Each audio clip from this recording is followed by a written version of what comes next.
네, 오늘 이 새벽에는 우리 무가치한 기도와 제사라고 하는 제목으로 함께 귀한 말씀을 나누기를 소망합니다. 우리가 오늘 본문 7장 16절에서 28절을 보기 전에 7장의 초반을 볼 때 하나님은 성전에서 위선으로 예배를 드리는 모든 이들을 향하여서 전혀 믿음의 삶이 아닌 그들의 죄가 있음을 하나님께서 찾으시고 질타하셨습니다. 그들의 중심에 하나님이 기뻐할 것이 없는 죄로 가득한데 그런 가운데서도 하나님께 그 죄를 무시하고 예배 드리는 형식적인 일에만 집중하고 치중했기 때문입니다. 또 그 죄악들이 어떠한 것이었는가라고 봤을 때 우상을 섬기고 와서 하나님 앞에 우리를 구원해 달라 예배드리고 성전 가운데 자신들의 보다 약한 자들에게 선하게 베풀지 않고 그들을 오히려 착취하고 그들과 잘 동행하며 지내지 않는 그러한 하나님에게나 인간에게나 하나님이 전혀 기뻐하시지 않을 죄로 가득한 이들이었습니다. 그런 가운데 사랑하는 성도 여러분, 전도서 3장 1절을 보게 되면 천하 만사가 다 때가 있다라고 전도서 기자는 말하고 있습니다. 그러한 이런 모든 죄악들이 끊임없이 이어져 왔으니까 언젠가는 때가 있는 것처럼 때를 잘 알아서 이 말씀은 그 때 가운데 지혜롭게 잘 행하라라고 하는 뜻입니다. 사실 이 뜻을 오늘 본문 속의 유다 백성들과 예루살렘 남은 거민들에게 적용해 보면은 그들은 충분히 늘 죄를 돌이키고 회개할 기회가 많았습니다. 우리가 이전에 예레미야 1장서부터 보게 되면 예레미야가 끊임없이 그들을 향하여서 심판이 있을 것이다, 너희의 죄를 회개해야 된다라고 작은 소망을 가지고 품고서 얘기했지만 그들은 그것마저도 한 번도 제대로 듣지 않는 그 때를 다 놓치게 되는 그들의 멍청함과 참으로 죄에서 떠나가지 못하는 그러한 패역한 모습들을 보게 됩니다. 사랑하는 성도 여러분, 이러한 것들이 우리에게도 귀하게 영적 교훈으로 새겨들도록 우선 주님의 이름으로 믿고 축복합니다. 이제 오늘 본문에서는 하나님은 예레미야에게 남은 이스라엘 백성들을 위하여 기도하지 말라 하시며 이제 오늘 본문을 우리가 읽었지만 제사 즉 예배도 너희의 기도나 제사 즉 예배도 필요 없다라고 말씀하십니다.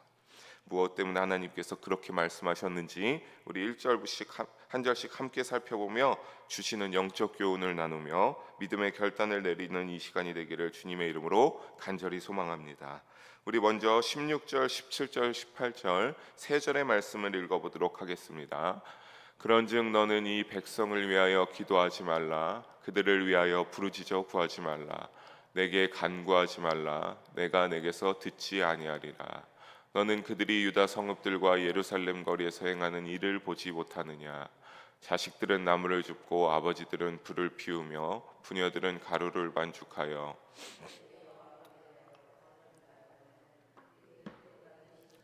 전제를 부음으로 나의 노를 일으키느니라. 아멘. 참 많은 일들이 있는 것을 보게 됩니다.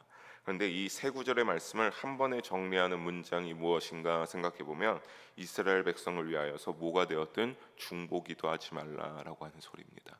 하나님이 예레미야에게 말씀하십니다.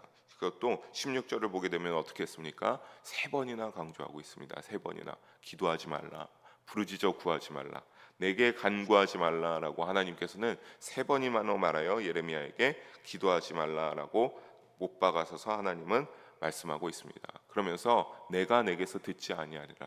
내가 이렇게까지 말하면서 이렇게 말하니까 너가 아무리 이런 것들 그럼에도 알지만 하나님이 이렇게 했지만 기도한다고 해도 내가 절대로 너의 그러한 이들을 향한 중보 기도를 듣지 아니하겠다라고 하나님은 강력하게 못 박으셔서 단정지어 말씀하고 있습니다. 사랑하는 성도 여러분, 백성에게 하나님의 말씀을 전하고 그들이 그 말씀에 따라 바른 믿음으로 살아가도록 하는 것이 바로 선지자의 사명이었습니다. 그것이 간구함이 그들을 향하여 간구하고 기도하는 모든 것들이 선지자의 마땅한 사명인데 이를 하나님께서는 어떻게 하고 있습니까? 하지 말라라고 금하고 계신 것입니다. 왜 그랬습니까? 왜 하나님께서 예레미야에게 더 이상 중보하지 말고 하지 말라라고 하는 겁니까? 그건 바로 그들 가운데 죄악이 너무나 이제는 가득 차서 하나님이 도저히 봐줄 수가 없는, 생명수가 차고 넘쳐 흘러야 되는 우리의 믿음의 삶인데 생명수가 흘러 넘치는 것이 아니라 그들에게는 죄악이 넘쳐 있었기 때문입니다. 그래서 17절을 보니까 행한 일을 보지 못했냐라고 묻는데 이 행한 일이 무엇인지 바로 18절에 나오고 있는 말입니다. 18절에 뭐라고 있습니까? 아이들이 나무를 줍고 아버지들은 불을 피우고 부녀들이 반죽해서 과자를 만든다라고 말하고 있습니다. 그런데 이것이 대상이 누구입니까? 하나님을 위해서 만드는 것이 아닙니다. 하늘의 여왕을 위하여서 모든 이들이 아이부터 해서 엄마 아빠까지 그 하늘의 여신을 위하여서 과자를 만들어서 올려드린다라고 하는 겁니다. 여기에서 하늘의 여왕은 아스다롯 여신을 말합니다. 당시에 이제 우상으로 섬겼던 아스다롯 여신을 말하는데, 여러분 근데 이 본문을 18절을 가만히 보게 되면 아스다롯 여신 하늘의 여왕을 위하여 과자를 만들며 또 누구에게? 다른 신들에게도 전제를 부음으로 아스다롯뿐만 아니라 또 다른 모든 신들에게도 이 과자를 만들어서 올리는 우상을 숭배하는 일을 이 아이부터 부녀자, 아빠까지, 남자까지, 아버지들까지 다 행하였다라고 하는 소리입니다. 즉 주변 모든 시전의 우상이란 우상들은 전부 다 섬기고 있었던 이스라엘들의 아주 하나님이 싫어하시는 계명을 어기는 것을 볼 수 있겠습니다.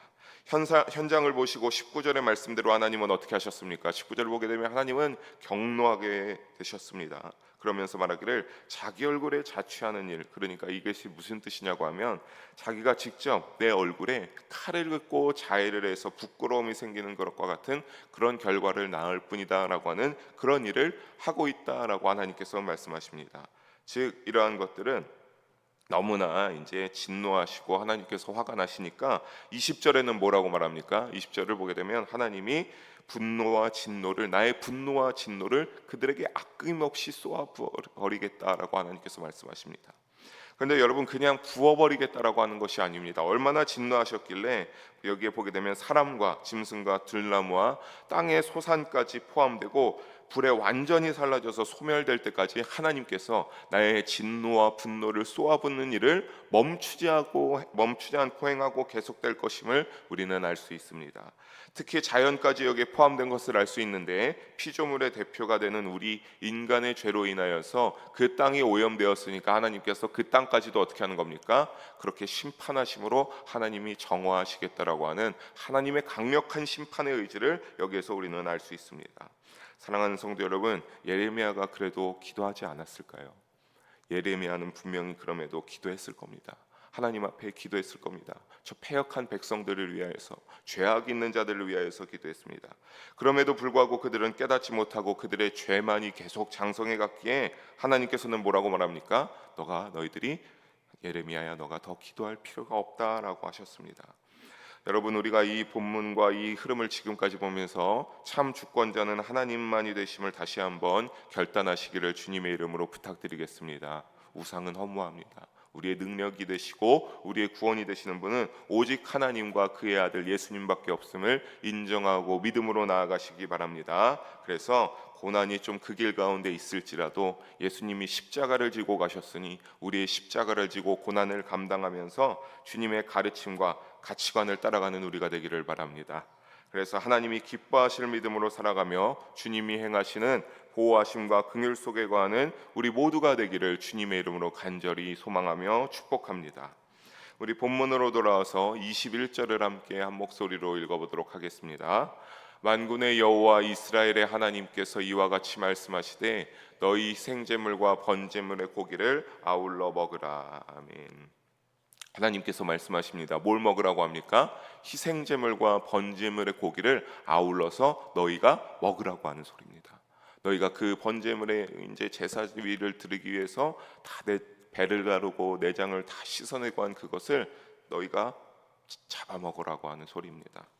여러분 번제는 어떤 제사로 올려지는 제사입니까? 제물 전체를 하나님께 불태워서 하나님께 귀하게 바쳐 올리는 제사가 바로 번제입니다. 레위기 1장 9절에서도 보게 되면 전부를 제단 위에 불사르라고 했습니다. 모든 것을 빼놓는 것이 아니라 빠짐없이 하나님의 제단 위에 그 배를 가르고 피를 씻어내고 내장을 씻어낸 그 전부를 하나님 앞에 태워서 올려드리라라고 되어 있습니다. 그러니까 누구든지 그렇게 전부를 태워서 하나님 앞에 제사로 올려드려야 되니까 일부를 먹을 수가 있겠습니까? 없겠습니까? 절대로 먹을 수가 없습니다. 근데 하나님께서 지금 뭐라고 하고 있습니까? 그 제물과 고기를 너희들이 먹으라고 하는 겁니다. 여러분, 이거는 쉽게 말해서 그 고기 나에게 바치지 말고 너희나 많이 먹어라라고 하는 의미입니다. 하나님이 그 제사를 기쁘게 여기시지 않는 겁니다. 그냥 너희는 너희를 위하여서만, 너희 늘 그렇게 한 것처럼 그렇게 살아가라라고 하나님께서 말씀하고 있는 겁니다. 왜 그런지 이어서 22절과 23절을 더욱더 한번 자세하게 살펴보겠습니다. 함께 읽어봅니다. 사실은 내가 너희 조상들을 애굽 땅에서 인도하여 낸 날에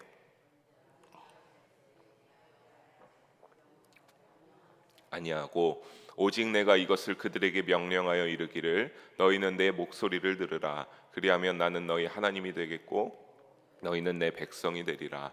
너희는 내가 명령한 모든 길로 걸어가라. 그리하면 복을 받으리라 하였으나. 아멘. 출애굽할 때 어떻게 하라고 합니까? 하나님이 왜 너희나 많이 먹으라고 하는 겁니까? 그것을 자세하게 설명해 줍니다. 예레미야를 통해서 출애굽할 때 어떻게 하라고 했습니다. 번제나 희생에 대하여 말하지 않고 명령하지 아니하였다라고 하고 있습니다.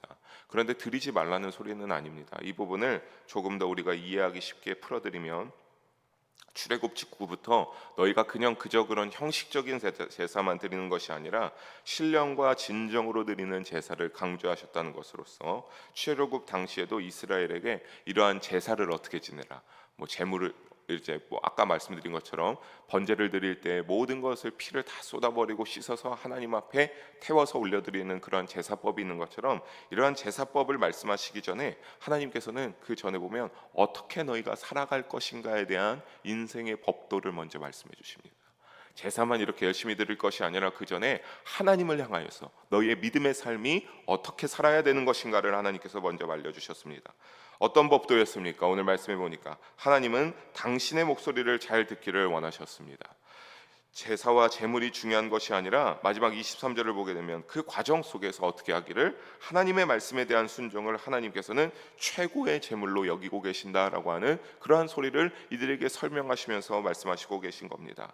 사랑하는 성도 여러분, 내 목소리를 듣고 그럴 때 너희 하나님이 되고 백성이 되고 명령한 모든 길로 하나님이 인정하신 길로 갈 때 복을 받으리라 라고 하나님께서 말씀하고 계십니다. 사랑하는 성도 여러분, 말씀에 이처럼 순종하지 않으면 결국에는 무엇입니까? 하나님을 잘 섬기는 것이 아닙니다. 하나님이 백성으로 인정하시지 않는다라고 하는 소리를 잊지 마시기 바랍니다. 여러분, 이것을 우리의 인생의 믿음 가운데서도 교훈으로 삼으시고 하나님 말씀 앞에 순종하는 삶으로 참 믿음의 예배를 예배 때마다 올려드릴 수 있는 우리 모두가 되기를 주님의 이름으로 축복합니다. 하지만 그들은 어찌했습니까? 이러한 말을 들으면서도 그들은 어찌했느냐라고 하는 겁니다. 24절을 보니까 뭐라고 합니까? 순종하지 아니하고 귀를 기울이지 않고 자신들의 악한 마음에 꾀와 완악한 대로 행하여서 등을 돌리고 얼굴을 하나님께로 향하지 아니하였다라고 하는 겁니다. 여러분, 순종하기 위하여서 하나님의 말씀을 청종하기 위하여서면, 여러분 누군가와 대화할 때 그 사람의 말에 집중하기 위하여서면 어떡합니까? 그 사람의 입술과 얼굴을 잘 들여다보면서 그 사람에게 온전히 집중할 때 우리가 그 사람이 어떤 말을 하는지, 그 사람의 의도를 잘 듣고 그 사람과 대화를 이어가고 그 사람이 원하는 것을 맞춰줄 수 있지 않습니까? 하나님이 그런 것을 원하고 계신 겁니다. 근데 그들은 그러지 않았습니다. 자신의 뜻대로, 자신이 좋은 대로만 살아가면서 그들은 등을 돌리고 하나님께 패역한 모습을 보였습니다. 그런데 여러분, 이것이 문제는 뭐냐면, 지금의 현재 예레미야가 선지자로서 감당하고 만나 보이는 모든 유다 백성, 이스라엘 남은 사람들에게 말하고 있는 것이 아닙니다. 그들의 조상들 이스라엘을 향하여서 하나님의 말씀이 그랬다라고 하는 겁니다. 그런데 그들은 순종하지 아니했습니다. 완악함이 너무 가득하여서 죄악의 뿌리가 너무나 깊이 그들 가운데 뿌리 내렸습니다. 그래서 하나님은 그들에게 25절에 어떻게 했습니까? 끊임없이 하나님께서 자신의 종 선지자들을 보냈습니다. 어떻게 해서든지 그들이 하나님의 말씀을 듣고 그 죄악의 뿌리를 뽑아내는 작업을 할 수 있기를, 그들의 굳은 마음을 하나님께서 그들이 말씀을 듣고 그 도구들을 향하여서 그 마음을 모두 부술 수 있기를 위하여서 끊임없이 선지자들을 보냈는데, 그들은 죄악에서 돌이키기 위한 하나님의 노력이 또한 이렇게 지대했으나 얼마나 죄의 뿌리가 깊은지 애굽 땅에서부터 있어왔던 계속 선지자가 있어왔으나 26절 초반절에 뭐라고 합니까? 전하는 말씀을 듣지도 않았고, 심지어 이어서 보게 되면 그 뿌리 깊은 죄가 이어져서 지금 유다 백성들은 그때보다 더욱더 목이 굳어서 완악한 죄악이 충만한 자들이 되었다라고 하나님께서는 예레미야에게 말씀하십니다. 여러분, 여기서 목이 굳었다라고 하죠. 이것은 주로 성경에서 죄가 가득한 자들을 표현할 때 죄의 악함을 표현할 때 이러한 표현이 많이 들어가 있습니다. 하나님이 이렇게 말씀하시고 예레미야에게 다시 말씀하십니다. 27절과 28절 우리 함께 한 목소리로 읽어보겠습니다. 내가 그들에게 이 모든 말을 할지라도 그들이 너에게 순종하지 아니할 것이요 내가 그들을 불러도 그들이 내게 대답하지 아니하리니 너는 그들에게 말하기를 너희는 너희 하나님 여호와의 목소리를 순종하지 아니하며 교훈을 받지 아니하는 민족이라 진실이 없어져 너희 입에서 끊어졌다 할지니라. 아멘. 하나님께서 뭐라고 말합니까? 예레미야야, 이스라엘이 하나님의 말씀을 듣지도 않으니 너가 나의 말을 대언하는 자인데 대언한다고 해도 듣지 않을 것이 분명하며 듣지 않는 그들이 정작 발등에 불이 떨어져서 나에게 다급하게 찾고 기도하고 외칠지라도 내가 그들에게 귀 기울이지 않겠다라고 하나님께서 말씀하십니다. 하나님은 대답하지 않겠다라고 하십니다. 하나님의 백성이 되기를 거절한 그들입니다. 그래서 이제 선지자들을 보내는 하나님의 전에 있었던 지대한 노력도 이제는 더 이상 없습니다. 그 중심에 하나님을 향한 성실성을 가지고 있는 28절 보니까 진실이 없어졌다라고 하나님께서 말합니다. 여러분, 여기에서의 진실은 언약을 지키는 자들의 태도나 특징을 포괄적으로 나타내는 표현입니다. 하나님을 믿으며 살겠다, 하나님을 사랑하며 살겠다라고 하는 그 하나님과 우리의 언약을 지키면서 살아가는 태도입니다. 그런데 그들에게서는 이것이 어떻게 되었다고 합니까? 입에서 끊어져서 진실이 더 이상은 없다라고 하는 것은 마음의 중심부터 비롯된 거짓과 불성실함이 입으로까지 드러났다라고 하는 의미로서 너무나 타락한 그들에게는 이제 하나님이 뭐라고 정의 내리시는 거냐면 더 이상 이제는 어떤 회개의 가능성도 없음을 나타내는 것으로서 이제는 이것이 모든 이러한 일들이 하나님의 직접적 심판이 요인이며 또 동시에 그들의 현실은 어떤 겁니까? 심판밖에 남지 않았다라고 하는 사실입니다. 사랑하는 성도 여러분, 오늘 말씀을 이렇게 준비하고 묵상하면서 말씀을 정리하는데 여러분, 무가치한 기도와 제사라는 제목으로 말씀을 나누면서 이것을 하고 나서 참 나의 신앙생활이 어떠했는지 돌아보게 되었습니다. 나의 신앙생활은 어떠한가? 나의 믿음은 지금까지 어떠했는가? 내가 정말 참되게 하나님 앞에 예배를 올려드리며 나의 믿음이 하나님 앞에 기뻐하실 믿음으로 내가 살아왔는가라고 하는 나를 향한 믿음의 질문을 우리가 하지 않을 수 없다라고 하는 사실입니다. 과연 나도 이들처럼 하나님의 말씀과 상관없이 멋대로 살면서 급할 때만 뻔뻔하게 도와달라 기도하며 들어달라고 하고 예배에 나와서 우리의 예배를 우리가 이러하니 나의 예배를 받아주십시오라고 하는지는 않았는지를 돌아보고 생각하게 된다라고 하는 말입니다. 여러분 한번 생각해 보시기 바랍니다. 그 대답은 여러분이 알고 있고 생각하다 보면 죄를 발견하게 되면 회개해서 하나님 앞에 기쁨으로 눈물로 회개의 열매를 올려드리며 우리의 믿음이 더욱더 죄가 떨어져 나가서 하나님이 귀하게 보실 온전한 믿음의 열매로 나아가기를 주님의 이름으로 축복합니다. 여러분, 믿음의 삶은 그처럼 쉽지 않습니다. 너무나 어렵죠. 하지만 여러분, 그 가운데 분명한 것은 하나님의 말씀을 귀하게 여기는 자들의 기도엔 하나님이 기쁘게 응답하신다라고 하는 사실입니다. 그 말씀을 따라 선하게 살기 위해서 순종하려 애쓰는 자들의 예배를 통하여 기쁨과 영광을 받으신다라고 하는 사실입니다. 이를 마음에 새겨 우리 신앙생활이 무가치한 기도가 예배하지 않도록 감사와 찬송과 순종으로 나아가는 우리 모두가 되기를 주님의 이름으로 간절히 소망하며 축원합니다. 기도하시겠습니다. 사랑의 하나님 아버지, 오늘도 부족한 종을 통하여 말씀을 전하게 하신 하나님께 모든 찬송과 영광을 올려드립니다. 하나님의 이름만이 늘 영광받아 주시옵소서. 아버지, 오늘 말씀을 보면서 무가치한 기도와 제사를 정의하시는 하나님의 그 기준에 대하여서 살펴볼 수 있었습니다. 주여, 우리가 믿음이 어떠한지 다시 한번 살펴보지 아니할 수 없습니다. 우리가 무가치한 기도와 제사를 올리진 않았는지 혹시나 그러진 않았는지 생각해 보게 됩니다. 하나님 앞에 우리가 참된 기도와 참된 제사를 예배를 올려드리는 우리가 되게 하여 주시옵소서. 그래서 성령님의 역사심으로 우리의 심령을 주장하여 주시고 우리의 마음을 주장하여 주셔서 늘 하나님 앞에 온전한 믿음으로 나아가는 우리 모두가 되기를 주님 함께 하시고 돌보아 인도하여 주시옵소서. 그래서 주님이 기뻐하시는 믿음으로 나아가게 하시고 주님이 기뻐하시는 믿음의 예배를 올려드리는 우리 모든 영일교회 성도님들 한 분도 빠짐없이 될 수 있도록 주님 약속하신 성령을 인도하시고 충만하게 역사하여 주시옵소서. 감사드리며 사랑이 많으신 우리 주 예수님의 이름으로 기도합니다. 아멘.